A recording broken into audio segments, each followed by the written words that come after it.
Hey everybody, welcome to the webinar on TrueFlow. My name is Bill Graber, and I'm just going to talk briefly here, and then I'll hand it off to Chris Hughes and Steve Rogers, who are going to take us through, the majority of what we're going to talk through today.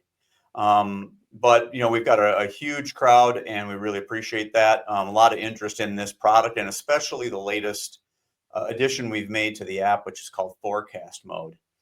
And so with that, let's jump in. I'll do a brief introduction to the content, and then we'll, like I said, we'll hand it off to Chris. So specifically, we're talking about forecast here. And before we get into that, I'm just going to make sure we got a lot of new people. And so we're going to do two things real quick. I'm going to introduce you to the company, make sure you know who we are briefly, and then talk just very briefly about what the TrueFlow Grid is. There are some people who are on the call that are super users. Frankly, there's some people on this call that have taught us a lot about how to use the TrueFlow in the real world. But there's some others on this call that are, kind of brand new to TrueFlow. And so we want to make sure that we do some level setting for everybody. Okay, so just real quickly, you're here because maybe you heard about the TrueFlow Grid, or maybe you know our company more. We do things both in HVAC airflow with like the TrueFlow Grid and the DG8 and duct leakage testing with a duct blaster, but we also do a lot around building performance, and our main product is the Minneapolis blower door and the gauges that are used with that. So we've been in business for over 40 years, and all that time we were focused on developing air measurement tools that are focused on making built environments better, whether more comfortable or energy efficient, healthy, safe, and durable. And sort of the focus that we have is bringing these two things together over time, HVAC airflow or just the HVAC industry. Our focus is airflow, but how the mechanicals impact the building's comfort, and how the building's envelope and the tightness of the ducts and the tightness of the envelope can impact how good an HVAC system can perform trying to deliver comfort. So that's who we are. What is the TrueFlow Grid is something I just want to talk very briefly about. Again, we have to level set for everybody. The TrueFlow Grid is designed to measure residential airflow. It really supports doing more than just measuring airflow by also doing pressure mapping, so that you can do an analysis and diagnose maybe some root causes of why airflow might not be in the right setting. So with that, the super users, stay patient. Chris and Steve are going to take us through a little bit of background before we jump into forecasting. With that, Chris, I'll hand it off to you. Thanks, Bill. I just want to have a request thrown out there. If for some reason our audio is not coming through clear, and you're hearing multiple mics or some chatter, we can mute independently. So just let us know that in the chat if you see that, so we can clean that up. Okay, so what is the Digital TrueFlow? So like Bill said, we're going to level everybody up. The Digital TrueFlow is a product. It's a hardware product that works with an app.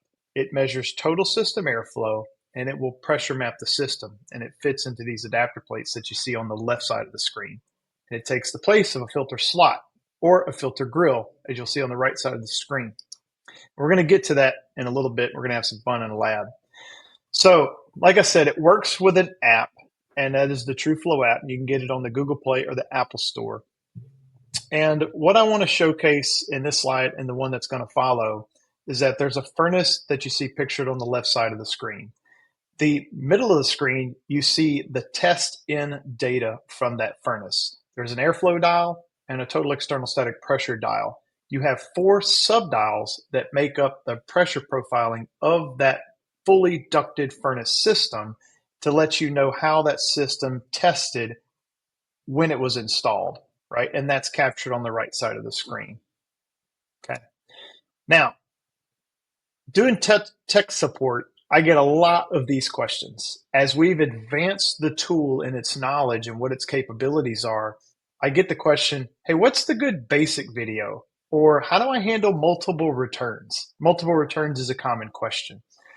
So I've took this snapshot to say, if you watch these 5 videos in the order I have them shown, you will be fully up to speed with the Digital TrueFlow. So Digital TrueFlow with the DG8 manometer, that's like the basics video. Multiple return application came very soon after.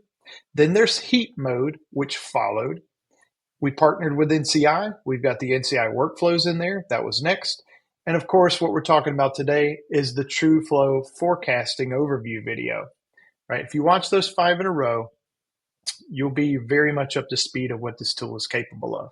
Yeah. Hey, Chris, I'm just going to jump in. After this webinar, we'll be sending out an email to everybody with links so that, you can find all of these in that order if you're looking for that. Yeah. So you don't have to scribble them all down right now. We'll send Right, exactly. follow up. Yep. And they all live on our YouTube channel.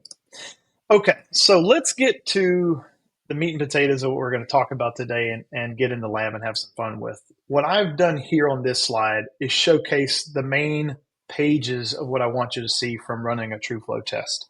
Now, big talk in the HVAC community is going from furnace to heat pump. A lot of people are talking about it. And this kind of showcases how that's done, right? That furnace we just talked about 2 slides ago, where all of the test data is showing in the green, okay? And you want to go put back a heat pump. There's a lot of decisions that need to be made to get that accomplished, right?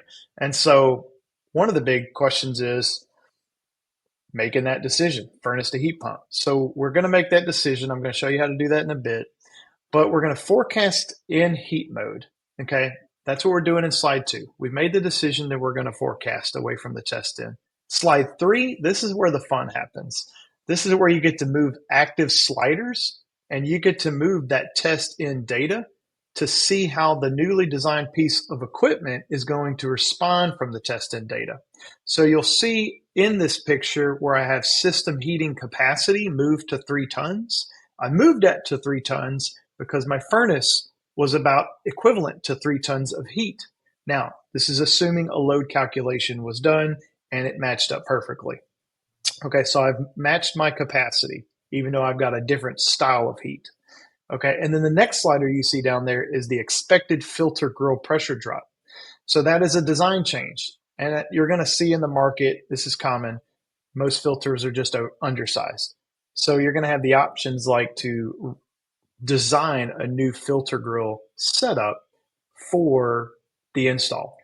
Now, one thing to point out, and this is very important, there's a gray triangle that floats right above that second slider dial.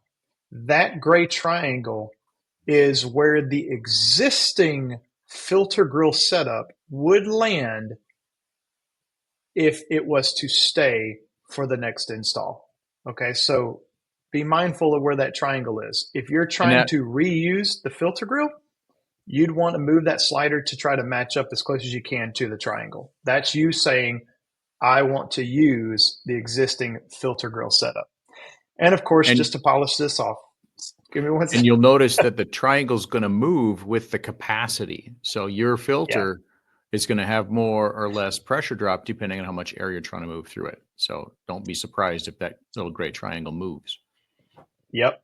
And to add to what Steve's saying, the reason it's moving is because you'll see that airflow dial, we have dead set at 400 SCFM per ton.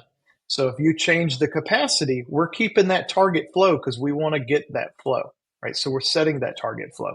So if you adjust the capacity, we adjust total flow, which is going to change how that filter grill responds to that. Okay.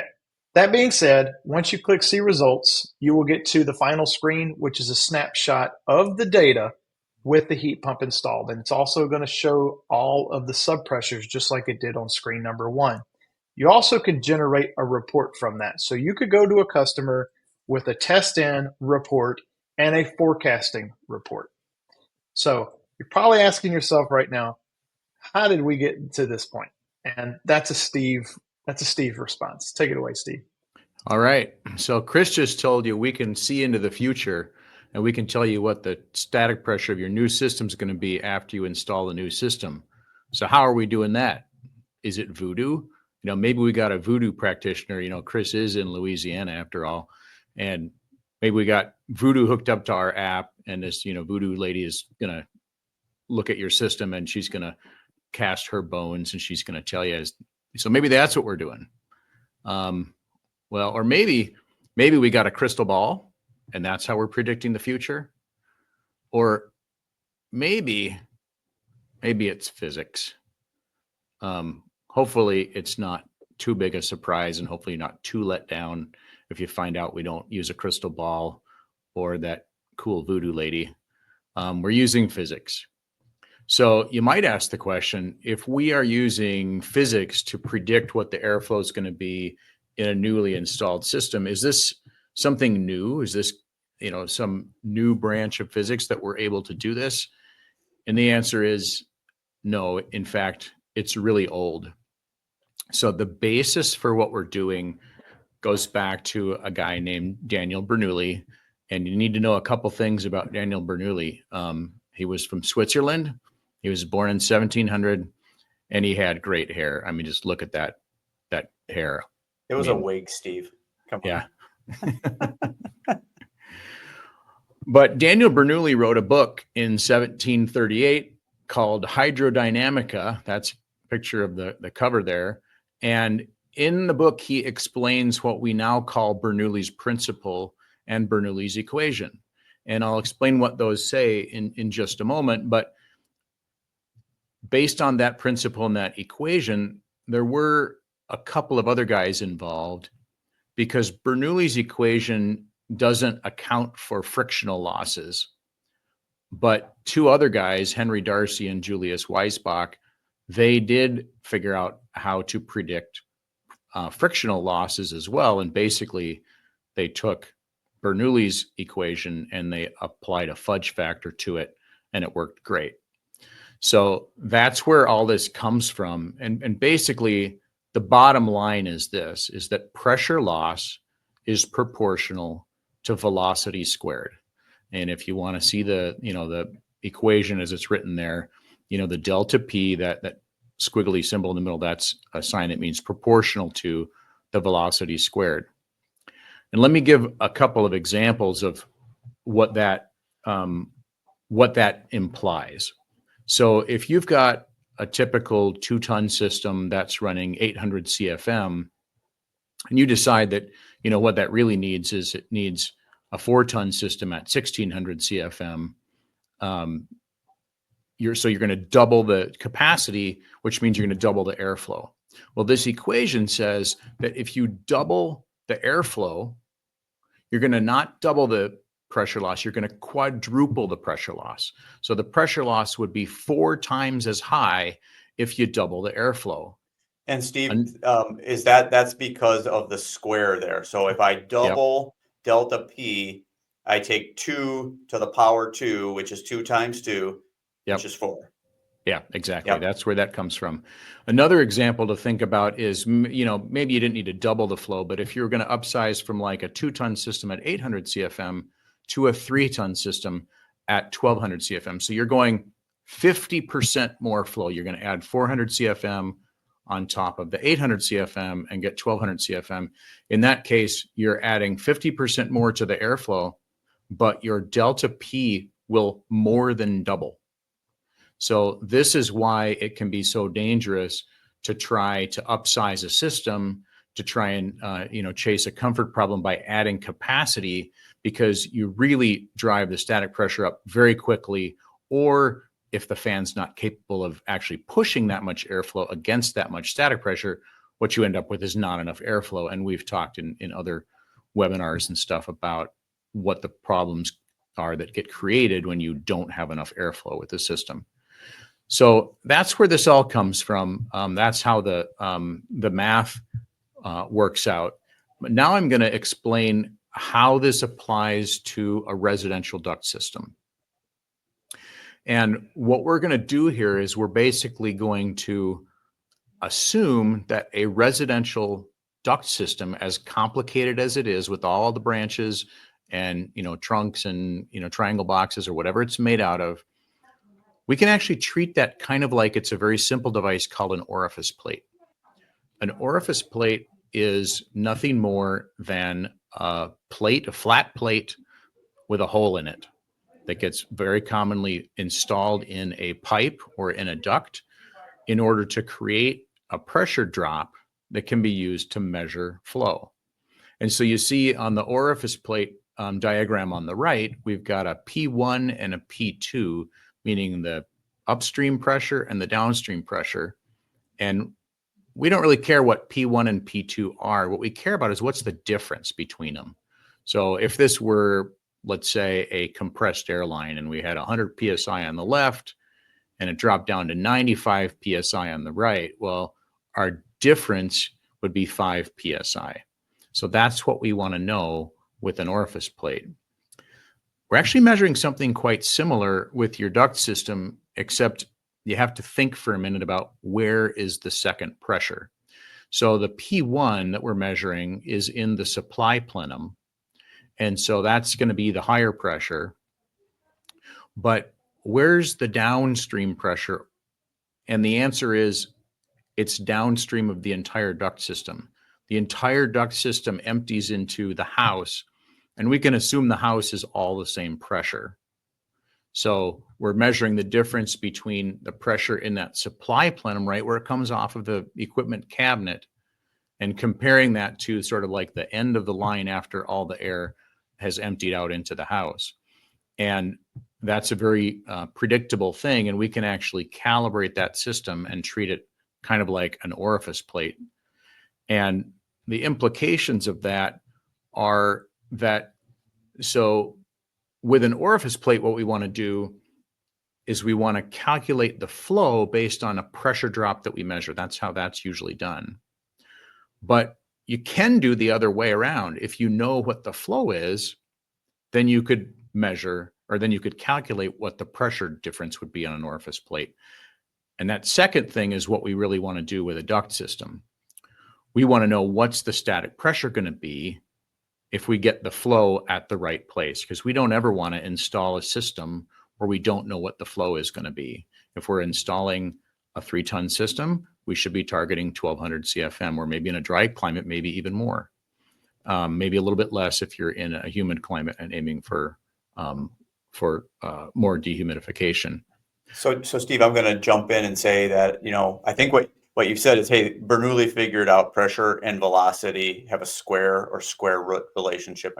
And we can go, hey, I'm measuring pressure drop so I can calculate flow, or I know the flow, therefore I can estimate the pressure drop or calculate the pressure drop.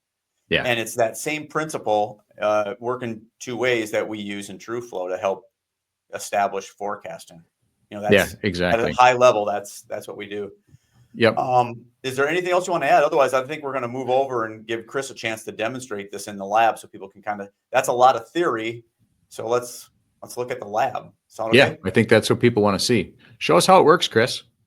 Okay, I'm going to remove that. All right, let's get just a minute. Bill, can you put me front center and show my tablet to the right? Yep, you got it. It's coming. Hang on. Oh boy. Hang on a second. Right. I got to do I'll get the unit. that. Yep. There you go. And then almost there. There you go. Okay. So Q&A opportunity right here. Steve's going to be, watching this with everyone else. So if you've got questions while I'm working, ask away. We can talk as we work. Let's get to work. Okay. So we're going to run a TrueFlow forecasting example. We're going to start with the basics, which is going to be a TrueFlow test in. So we're going to get our system running. Okay. And you're going to watch that tablet as I'm working live right here in the lab. So we're going to do a basic TrueFlow test in with a few added features on most common tech support questions. So system airflow and static pressure, that's that top workflow. I'm going to select that button. We're going to do a cooling test. We have an air handler. It's an upflow.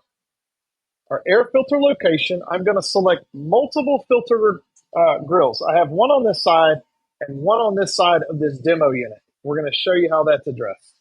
So there's a couple more steps you'll see when we have a multiple filter grill, because we're going to block off one of these. But this is a question we get asked a lot. So Chris wanted to demo it. I think it's a great opportunity to show how exactly that works. That's right. So you'll notice when I made that selection, and I'm just going to play with this for a second, air filter location. If I go to filter grill, you'll notice it says separate filter and regrill. This is kind of a new feature that came with forecasting. Watch what happens when I do filter slot. It goes away. So when you select the filter grill, we're going to take another pressure measurement. So we need to toggle on separate, filter, and return if we want the forecasting feature. Now there's a setting in the back of the app that if you toggle this to always on, this won't even show up if you always want forecasting. Just a little tech tip there. Okay, cooling capacity. We have a 2-ton system here. Now this is where you want to select the outdoor tonnage on this setup. We don't have an outdoor unit on this demo. We're just running the fan. But if we did, it's a 2-ton. Okay. Return air temperature, 70 degrees. We don't have to change that.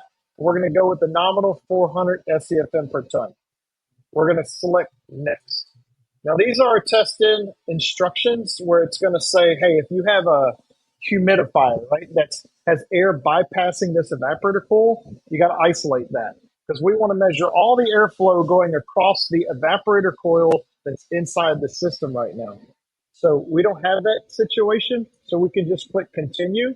If you're used to this and you're a super user, you can select don't show again if you're tired of seeing this slide. I leave it up, but I'm also running a lot of demos. Okay, once we've done that, we've entered all the data we really need to enter, and now we're off to work. Okay, so give me 1 second. All right. We're going to start our pressure profiling of the system, and we're going to start right here in the first hole, right next to our filters. Now, remember, we have 2 filters on this situation, and I'll give you a little tip. Both of the filters are pretty restricted. I've kind of managed it to where they're not healthy. So we're going to take that measurement.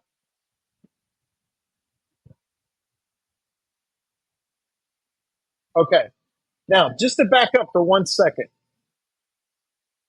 Notice where the pressure on this multiple filter grill is by A. A is showing as the larger main filter area. That's where you want to pressure map right after that filter. Okay, you notice B is smaller.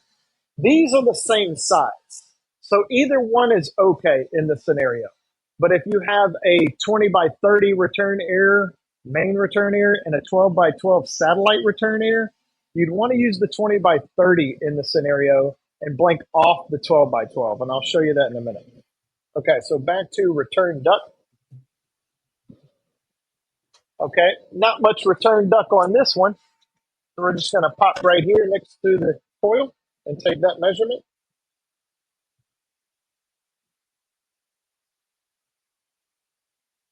Okay, and now it's telling us to take another pressure measurement right here in the supply plumbing. Now, as it's going, I'm just going to explain something.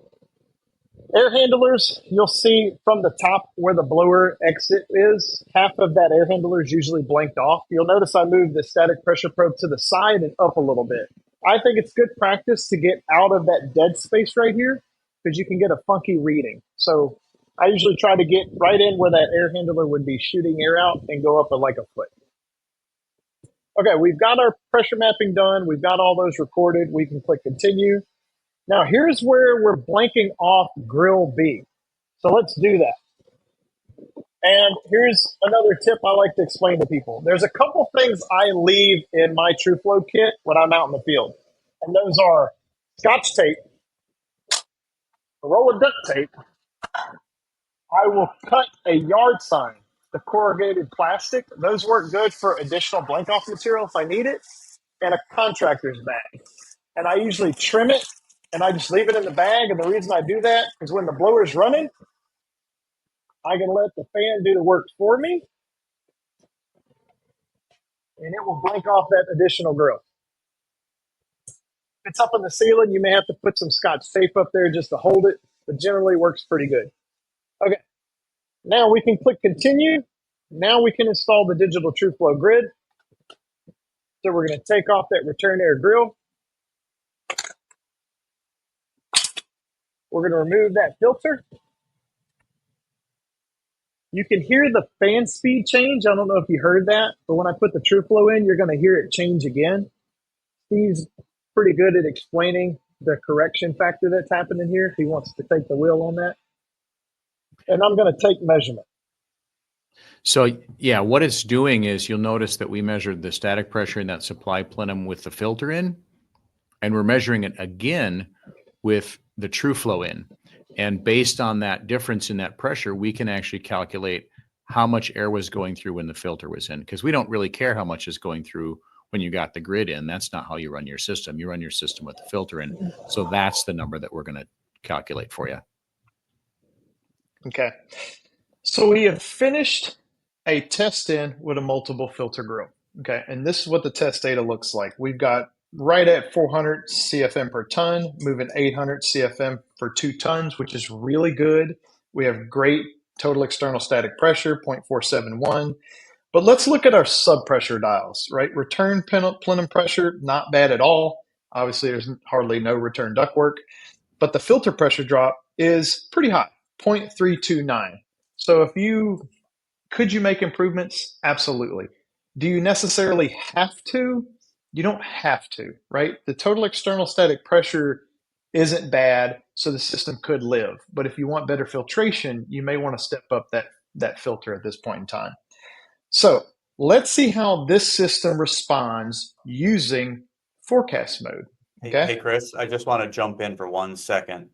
Sure. So if people are brand new to TrueFlow, what you just showed is kind of the full deal analysis with TrueFlow prior to forecasting coming out, which people use in all sorts of different steps, whether they're troubleshooting or coming into an existing system that they want to bid a new project to. But that you can get a report at this point that basically says the system as I found it looks like this, and you don't have to forecast necessarily. Yeah. I can show that. There's the report from that test in if you want it right there. Okay. So one feature that if you're new to this, you would like to know, where it says problems detected, you click details. That's where you're going to get all the advice from the app on action items you can go and take based on every dial that's either in yellow or in red. Okay. And they're priority driven, which is nice. Okay. Let's forecast. So we're going to select forecast. There's some details here, some very important details, meaning the last sentence is the default max total external static pressure is 0.7. You may adjust this value in the settings menu. Now, in the settings menu, you can adjust this value. We've defaulted to 0.7, but you can change that to 0.5, 0.4, 0.8, wherever you want it. If you understand what that data point is all about, you're welcome to adjust it. We're just demoing. So Chris, what would be a reason that somebody want to change that? Where would they get the correct number? So when you buy a piece of equipment like this air handler, right, you're going to have information that comes with it, a booklet, right, the OEM manual, and that manual will have a fan curve chart or dip switches or something that explains what the fan is capable of for resistance. And we all know that in the trade as the fan curve chart. And so that fan curve chart will have typically 0.1 to 0.8. That's generally what you will see across the board. Now, is there some gray area between furnaces, air handlers? Yes, there is. Relatively speaking, 0.1 to 0.8 is a staple, just about. So we're at 0.7, so that we're given a little bit of breathing room when you get into forecasting. But again, totally adjustable in the settings menu. And in the settings menu, those options are sticky, is what we call that. Meaning if you toggle it on, it lives on your, how do I want to say that? If you toggle it on, it stays on. That's what sticky means. Okay. Yep. Okay. And so consult the manufacturer's literature. That's where you would get that. If it needs to be something different, the manufacturer should tell you that. Right. Okay, we're going to click continue. Now we have two options right here. We could change the airflow target, okay? And I'll just show you that quickly, right? Those gray triangles like we talked about, that's where we test it in. And the gray triangles are on the dial on this screen, not by the slider. Yeah. Right. So you can see as I move the airflow, our pressure and flow is changing. So we don't have to make an adjustment test in, make an adjustment test in, make an adjustment test in. We can see where we want to be, right? And then go to work and try to get one test out. Now, let's take it all the way. We're going to forecast performance of the new equipment, okay?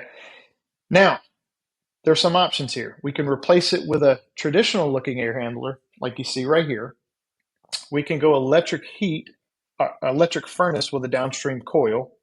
We can go with gas furnace with a downstream coil. Okay. Those pictures have to be there because it changes our pressure mapping. So that's why that question is important. So we're going to go with the traditional looking air handler, which is the top one. Okay. When we do that, we have two sliders. We have our cooling capacity. Now, before I get to the next slider, I want to show you something. Notice I don't have any data on the top of the screen. Okay, that's important. When I move that second slider, what happens? I get data. I get data because you gave me your design criteria. That is what happens when you move both sliders. Okay, you've told me I have decided what I want to put back, and that's what I'm doing. Okay, and so let's talk about the filter grill pressure drop and that gray triangle. So we put the cooling capacity back at 2 tons. That's what we had. That's what we're going back with. Now notice the filter grill pressure drop, that triangle is right there. Okay, so I got as close as I can to it. That's basically saying I'm going back with the same system. Okay, and those dials that you see, airflow TESP at the top, that is how you're going to test out if you make that installation. And if you click see results, there's the subdials. There's also the problems detected from the subdials. Now you'll see filter grill pressure drop is still in the yellow. So if we want to fix that, we will slide that filter grill pressure drop down. Let's just put it at 0.1, which is kind of like the industry standard-ish, right? Filter grill pressure drop. And let's click see results. Now you'll notice everything's in the green and we have no problems detected. So if you are wanting to build a system before you go shopping for the components, my advice would be make your adjustments on this screen, hop over to see results. If you see problems detected, make your adjustments till you get what you want, and then you can go shopping for components from that screen. That's how I would do it. Then if you want to show your customer, you could generate a report, show them that you have no problems if you go install those components, and then you have the data to back it up. Okay, so that is forecasting in essence in cool mode. Can you go back one, Chris? I want to ask a question. So Chris started off with a 2-ton system that was actually in pretty good shape. You know, the static pressure was only 0.5. But I want to ask the question, let's say this was the rare case where the system really was undersized, Chris. Can you show us, could you get a 3-ton to work by just putting in a filter that's less pressure loss? No. Well, yeah, I guess you could. What do you mean by work, Steve? I mean, tell me, this is forecasting. I want you to forecast. If I have done my homework and this really was super undersized and it really does need a 3-ton. Okay, we all agree that's going to be rare. But what kind of filter would I need to put in? What filter drop could I accommodate if I really needed to move 1200 CFM instead of 800? Okay. I'm going to take this in small steps, right, and try to explain it as we go. What you see on the screen right now is what I have going back with what I had. Okay. Yep. Now what Steve's saying is let's go up a ton. You're saying, yeah, you're going to keep the same filter and it's going to be, you know, the same airflow. All right, let's answer that one first. Yeah. All right, let's answer the first question. We need increased tonnage because we have to do that, right? If we did a load calculation, we have to put in the right size piece of equipment. That is why that slider comes first. Okay, so we're at 3 tons of capacity. Okay, now what did that gray triangle do? It kicked out to the side. What does that tell me? That tells me it's off the charts and there's no, like, I can't even show you what existing is going to do because it's so bad that we didn't even put it on the scale. So we can't use the filter grill pressure drop. It's way too high. Okay, so when you see those triangles kick out to the corner, that's something that needs to be addressed. Now, Steve says, can we make it work? Not really with the existing, right? That's going to be really bad. Look at our total external static pressure. We're not even at the existing filter grill pressure drop. We're already at over 0.7. We're in the yellow, and we haven't even got back to what we have installed for the filter grill. So can we make it work with a filter grill adjustment? Yep, we can. It's how good do we want to make it, right? So let's say we're at 0.52, right? That's right at SEER 2. That's good. Click see results. There you go. So not a bad filter grow pressure drop at 0.2, not the end of the world. But can we make something work? Yeah, we could even take it all the way to 0.1 and get really close to a great working system, Steve. Yeah, I think it's fair, Chris and Steve, to say undersized equipment is not a problem in the industry, probably, right? But what might be, I know you're just trying to highlight the functionality. Yeah. What might be more common, where this can be a benefit is you have a restrictive duct and you're trying to figure out, can I meet my manual J with a smaller piece of equipment that will not be restricted by my ductwork? And it's the same kind of math that it's doing to help us select the right equipment for the existing ductwork. It's not doing a manual J, it's not doing a manual D, but it's just helping you say, if I'm going to leverage or use this existing ductwork, how are these different size systems? So I want to just cover two more big things real quick. Let's go the other way, which is going to be more common, right? We're going to drop tonnage because we did a load calculation and we're at 1.5 tons. Now look where our gray triangle went and we try to land it. We're in a much better place because we're moving less flow, because we don't need to move as much flow because we have less tonnage. We have less capacity to move, right? So we can essentially get to a better situation if we lower the tonnage, driving the importance of a load calculation right there. Okay. Yeah. Second thing I want to get into. Yeah. The only reason the bigger system worked is because you started off with a really pretty great system. Yep. So for the essence of time, I ran this test earlier and I've manipulated a fun one because we didn't show forecasting in heat mode, but I've ran a test and I have the data. So I'm not going to show you how it's done here just to get the data. We've done that, but I want to show you forecasting in heat mode. Now this is an electric heat setup. So let's say we had 10 kW inside this electric air handler and we want to put a heat pump back in place of the electric resistance only, which is another decision you have to make, right? We have to talk about how much heat does 1 kilowatt produce of kW, right? And then transfer that to heat pump capacity. So rather than pen and paper in this on site, the app will do that for you too. So in this scenario, we have high filter pressure drop, right? But we have a pretty good working system other than that. So let's forecast this resistance heat into a heat pump. Traditional air handler. Okay.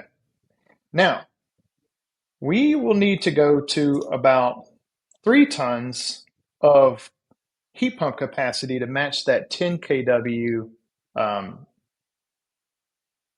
10 kW resistance, right? Am I right? It's 3412 BTUs per kilowatt, I believe is the crossover. Yeah. Somebody in chat will probably clean that one up for me. Okay. So let's look. Expected filtered pressure drop went off the charts. We went to 3 tons. So if you were going to take this system and flip it to a heat pump and you want it to work good, you'd probably want to do a filter grill pressure drop repair, right? Let's say we get it down to 0.05. Now that's a very large, nice, clean filter. And if you got the room, do it. And if you do it, you can have, a system that is going to work. You're at 0.5 in the SEER range, SEER 2 range. That's great. Now you do have some high supply. You have high return. You may get a little bit of noise from that, but you're going to get a functional system at that point. Now, does the customer want to handle up on some of that return or supply ductwork? That's another conversation to have. But now you have the data to prove it. Okay, so that's the lab demonstration. I know we got some more data we want to get to, but kicking it back to Steve. All right. Yeah. Any questions about the Q&A that we saw come up, or about the demonstration? Oh, sorry, Steve. Hang on a second. Okay. So I want to talk for a minute and reiterate some of the stuff that Chris showed on the system here. Oops, we got Chris's. Sorry, Steve. There you go. Yeah. Okay. So I want us to talk about a couple of things that Chris demonstrated. So the calculations that we do, they work for any system components that you plan to reuse without modification. So normally you would like to reuse the supplies, all the supply ducts and all the return ducts without modification. That would be the normal case where it's done. But Chris showed you, using that little gray triangle on the slider, you can use this to find out, do I really need to replace that filter or not? Because the gray triangle, that tells you what it's going to be with the new system if you don't replace it.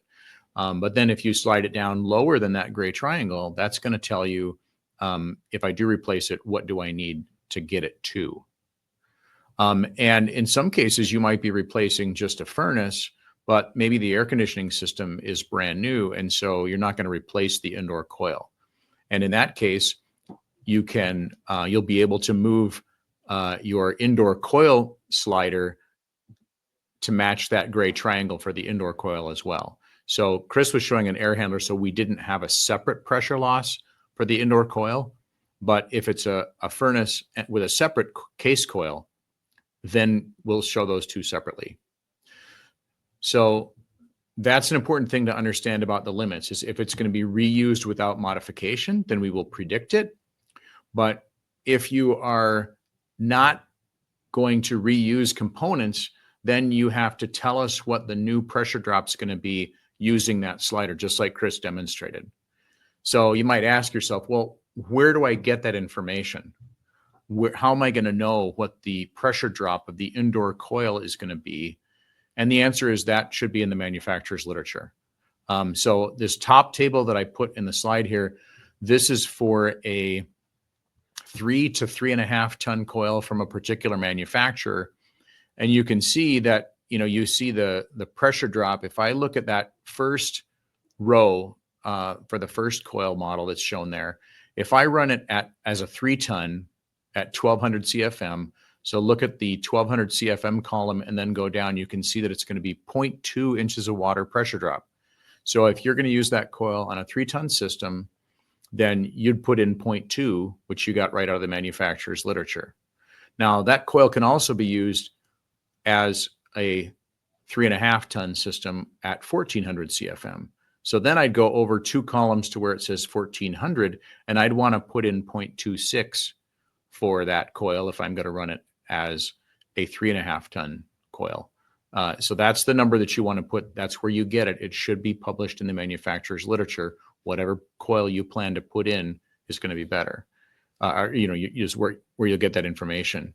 And you'll notice that when you have a choice between a 3-ton coil or one that's like a 3 and 3.5, the one that's bigger is typically going to have less pressure loss. So that's a way that you can get better performance, is by choosing a slightly bigger coil. Okay, but what about the filter? If I'm replacing a filter, how do I know what my new filter is going to be? So there's at least one manufacturer that prints a table right on the frame of the filter. And so this one is for a small filter. This is only a little 16 by 20 filter, which you probably don't want to use on a system that's much more than about 1.5 tons. But if I'm running a 1.5 ton system at 600 CFM, you can see that my pressure drop is 0.16 at 490, and it's 0.23 at 655. So if I'm going to run it at 600 for a 1.5 ton system, I'm probably going to be somewhere around 0.2. So one place you can get that information is right off of the filter if you use a brand like this.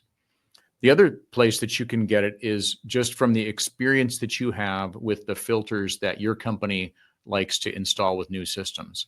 So by the time you've installed maybe 10 new systems, if you've done a TrueFlow test, you can go back and look at those tests in your app, and you can say, what was the pressure drop at the particular airflow for that filter? So if you like to do a 20 by 25 by 4 inch deep filter of a particular brand, then look at one that you installed before and that you tested with the TrueFlow, and then you can start to learn pretty quickly what you need in terms of filter size to get the pressure drop that you want. So this is the information you need to put in if you're going to replace these, and where to get it. Okay. All right. So the next thing I want to talk about is maybe the number one FAQ that Chris and I get, which is, okay, so I do a TrueFlow test, I'm doing some forecasting, and I find out that I can't get the airflow I need. The supplies are too restrictive or the returns are too restrictive. So people start to ask us, well, how big a branch do I need to add to the return? If I've just got one return that goes to a single filter grill and I want to put another one in there, how big does that need to be? Or if I increase the size of that drop, say I've got a basement system and I've got, my horizontal trunk line that drops down vertically and into the side of the furnace. If I increase the side of that drop and maybe if I add some turning vanes, will that be enough? Or if I have restrictions on my supply side, how many supply branches do I need to add, and what size should they be if I'm trying to get from 0.4, which is way too high, and I want to get it down to 0.2? So these are very common questions, and they're very good questions to ask. Unfortunately, the answer is it's nearly impossible to say without making some more measurements and or some complicated calculations. And let me explain why. The reason is because if we know that the supply ducts are a bottleneck, so you've measured a supply plenum pressure that's 0.4 at the airflow that you need, normally that's going to be a problem, or frequently it's going to be a problem, and it might be noisy too. So if you're at 0.4 in your supply plenum, the reason we can't answer that is because we don't know where the bottleneck is. And it depends significantly on where the bottleneck is. So I've got, two illustrations here of the same system, but the one on the left, I've kind of highlighted that the branch ducts are what the restriction is. So this would be a case where a trunk line is sized correctly for the supply airflow, but maybe there aren't enough branches coming off the trunk, or maybe all those branches, there's enough of them, but they're all like 4 and 5 inch branches, and you need to have some 6s, 7s, and 8 inch branches coming off. So if that's the case, where the bottleneck is at the branches, then the solution is you need to add more branches. And if you put in a bigger trunk or a bigger drop, it probably won't help very much. Steve, I want to add. Yep. I want to add one layer to this. Generally speaking, more than likely it will be your return, like your filter grill surface area, that's going to be the problem. We have a ton of data from the TrueFlow tests that have been ran, so we can't see your particular test, but we can see everybody's test. And the consensus is filter grills and filter slots are undersized. That is the bulk of the problem in the industry from our TrueFlow test data. Yeah. And to add to that a little bit, up in the north where we've been putting in distributed return systems, return in every bedroom and then a filter at the system, frequently that's the same situation where it's the return ducts might be the restriction, or just the drop might be the restriction. But it can be the case that the return trunk is too small, or that there aren't enough branches connecting to that trunk. And that does the same thing as the supply. Yeah. So go ahead, Bill. Oh, I was just saying, yep. I'm also looking at the QA. So I know you guys are trying to get some of these frequently asked questions through, and we also have a kind of a backlog of questions that'd be nice to go through. Yeah. Okay. So in the system on the left, if it's the branches that are causing the bottleneck, you need to add more branches or increase the size of those branches and the takeoffs. Adding a bigger trunk to the system on the left, it won't really help very much, because that's not where the bottleneck is. So let's talk about the system on the right. So the system on the right is a situation where that main trunk coming right off the equipment cabinet is just too small. And but the branches are fine. They're capable of handling the flow that we need. In this case, the system needs a bigger trunk. You need to increase the size of that trunk. And if you added more branches, it wouldn't help very much. So this is just to say that it depends on where the bottleneck is. And, both of these systems, they might have a supply plenum static that's at 0.4, but without more information, we don't know where the bottleneck is. Now, you can drill some holes in that trunk and take some other pressures at different locations. And using a couple pressures down that trunk, you might start to learn whether the trunk is the restriction or not. Let me give an example. If we're measuring 0.4 at the cabinet, and then I go halfway down that trunk where the reducer is, and I measure at that location, and let's say I measure 0.4 at the cabinet, and I'm measuring downstream of that restriction, I'm measuring 0.1. Well, that tells me that I've lost a lot of pressure just through that first section of trunk. On the other hand, if on the system on the left, I might measure 0.4 at the cabinet, and I might measure 0.35 way down the trunk, meaning the trunk is all at the same pressure and the bottleneck is in the branches. So this is, so using some pressure measurements at different locations. You can also just start to spend a little bit of time with your ductilator and say, is a 8x8 rectangular trunk enough to move 1200 CFM, and look at, what is the pressure drop going to be for 100 feet of equivalent length of that size rectangular duct. And you'll start to learn from your experience and from making measurements how to answer those questions. But unfortunately, that's not something we can easily put into the app. So it's going to take a little bit of experience, and it's going to take, some training to learn to do that sort of thing. Bill. Thanks, Steve. I'm glad you went through that. And that was long in some ways, but that is a real common thing.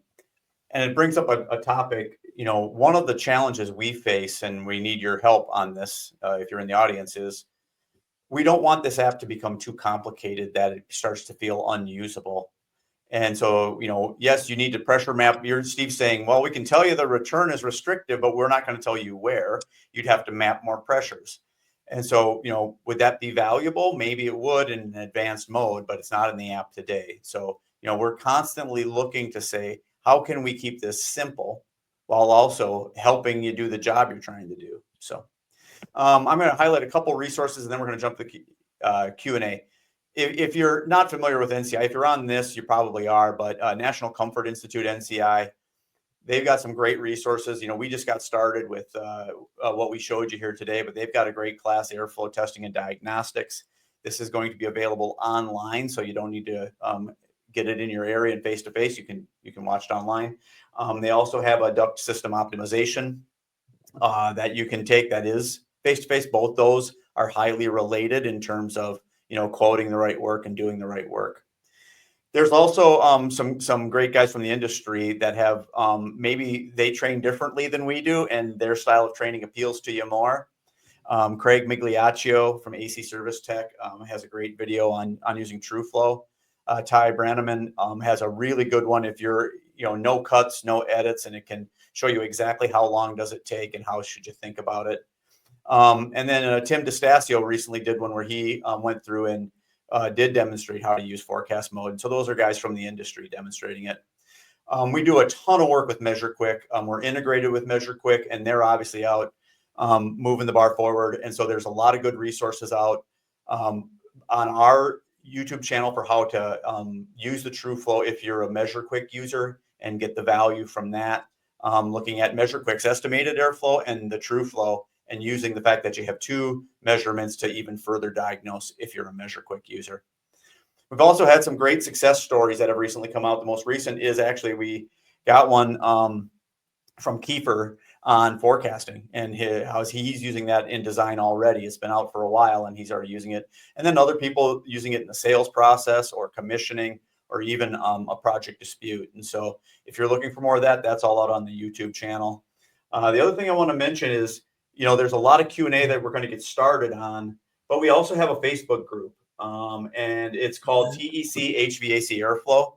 That's a great place to go, where if you have questions or you're using a grid or you have questions about the grid, there's hundreds of users online that can help answer questions for you. And certainly the HVAC Grapevine is another spot that a lot of TrueFlow users hang out. Lots of good questions. One was, can I use this with legacy TrueFlow? And the answer is no. You need to have the app, and so you need Bluetooth devices that can connect. There were some questions about, can I put in existing data manually? Kind of a mixed question. Yes, if you have an old test that you've run and it's not a grill where we've captured all the data that we want, you can pull that up and check out forecasting if you download the new app, but you can't enter manually. Chris, did you want to say something? Yeah, I just wanted to kind of really explain that one. If you have an old test in your bucket of test and it was a filter grill or multiple filter grill, we didn't separate the pressure measurement from filter grill and return duct. This was before forecasting. This was before forecasting was even thought of. So with the addition of that separation, we needed that to really show the power of forecasting. So an old test that's filter grill is not, you can't forecast with that. You'd have to retest the system. But if you have a filter slot and you test it in, you could run forecasting on an existing older test. Yeah. Yep. Thanks. So Thanks, Chris. I want to answer a question I show up here. So Andres Navarro asked, what does a bottleneck mean? Is that the point where the duct plenum gets reduced? And the answer is no. I'm using this in a little different way. Then it's not just a reduction in the size of the trunk. What I mean by the bottleneck is simply what part of the duct system is restricting airflow the most. So what is it that's causing the biggest resistance to letting airflow through? And that could be in the trunk, it could be in the branches, it might be where the duct system necks down to a smaller size as well. So by bottleneck, I just mean what's causing the most restriction or resistance that's not letting the air through. Yeah, and that way you would detect that by seeing where the pressure dropped the most. Yeah. If you are doing what Steve was suggesting, where you're going down the duct, return or supply, and trying to figure out where it is. There was a couple more questions I want to get to before our time's up. There was a question about, hey, I've got a humidifier and there's some bypass, and how is that going to affect it? Steve, you actually answered this, but we get those kinds of questions quite a bit, and I think you should just comment a little bit. TrueFlow measures what's actually flowing through the grid and then calculates what it would be with the filter in. But talk a little bit about bypass and the challenge. Yeah, so real briefly. If you got a bypass humidifier, if you're testing in cooling mode, it should definitely be closed. So close the damper, and that will tell you how much flow goes through the evaporator coil when you're in cooling mode and have that damper shut. Now, in heating mode, you might want to know what the total airflow that goes through is and leave it open, but I think it's probably a better idea to look at what's the airflow that's not bypassing. So again, you would want to temporarily close the bypass damper that lets the airflow through the humidifier bypassing from supply back to return. So I would close the damper either for heating or cooling. I don't know that you really want to know what's the total airflow including the bypass. I think you want to know excluding the bypass. Yeah. Thanks, Steve. The other question that came up that I think is worth reinforcing is, there's a question, hey, if I'm putting in a new system, do I match the load? Like, in my manual S, am I looking at my manual J and matching the load? Or do I say, well, I've got the existing duct system and I'm going to match the duct system? And that's a good question, because the truth in reality, in the real world, what is actually done? Maybe I'm just going to deliver less BTUs because I'm just going to live with the existing duct. But you want to pick the system. I mean, it's intended to drive the right conversation with a homeowner. Hey, I'm bidding a bigger duct system. I have to do some duct work. I have to replace your return drop and the filter slot. I know this is a $1,000, $1,500 job, but this is the reason.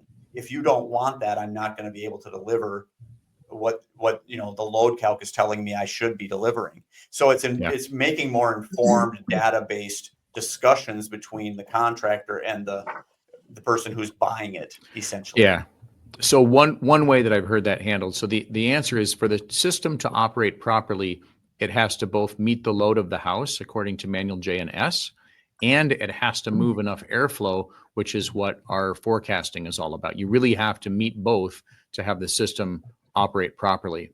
Now, I have heard that some technicians will say, okay, you're not wanting to pay for the duct renovations to do that. And so I will still install that system because it's close and it might work, but they'll have some sort of an escape clause where they say, if it doesn't work and we have to come back and do duct modifications, you've agreed to that up front. And you've agreed that you didn't want me to do that to begin with. Yeah, that's a good point. Last thing that, and then we're right at the hour, is so someone asked, hey, Chris, you measured on one side of your double filter grill, but you didn't go back to the other one. And so I think that's a really great question. I'm glad someone posted it, and that's the value of the new TrueFlow app. If the app makes sure that we're not seeing too much pressure difference in that supply plenum reading, that's all the airflow is going through that grid, and so that takes care of it. The app will tell you if that's not working successfully. If it's saying no, we're not getting all the airflow through at a pressure that makes sense. We're seeing too much change in the static pressure, and it will warn that you can't do that, and you have to measure them separately. Otherwise, you can tape off one and measure the larger one. Okay, a lot more we probably could discuss. Thanks a lot for joining. We will be sending out a follow-up. This will be posted. The recording will be posted, and then links to all sorts of resources. And I especially encourage you to join TEC HVAC Airflow on Facebook. That's where a lot of people are hanging out. Chris, Steve, did I miss anything at the close? I think that covers it. Yeah, I think you said it. We could go for hours, but at some point we gotta take it down. Thanks for joining, everybody. Thanks. Thanks, everybody.